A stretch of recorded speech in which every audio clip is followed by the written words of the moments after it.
இந்த படத்தில் நான் பாடுறதுக்கு வந்து நீங்கள் சிலம்பு ஊரில் இருந்தார், சரி ஒரு ட்ராக் நான் பாடணும்.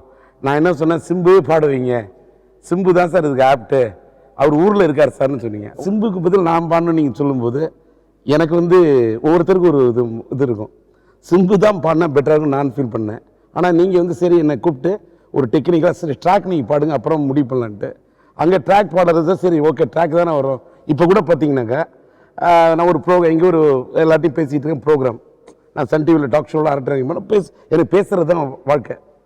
பேசி பேசி தொண்டை இவருக்கு ஒரு கரகர பிரியா மாதிரி கரகரன்னு அது வாய்ஸே வேறு சார். அது வந்து மனுஷன் சார் விட்டுருங்க சார். அது அதனால் வாய்ஸ் அன்றைக்கி வந்து இப்போ கூட ஒரு வாய்ஸ் வந்து ஒரு எனக்கு வந்து அவ்வளோ இதாக இல்லை.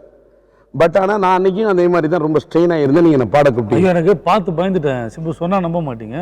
அவர் நைட் வரும்போது கிட்டத்தட்ட 11-11:30 காலையிலேருந்து மற்ற வேலைகள் நைட் வந்து அவங்க பாடுறாங்க. பாடும்போது அங்கே பக்கத்தில் தமன் உட்காந்துருக்கா, அப்படியே தமிழுக்கு சிலுக்குது. அதாவது ஒரு வார்த்தை பாடுங்கன்னா 10 வார்த்தையாக எகிருது வெளியில். ஆமாம்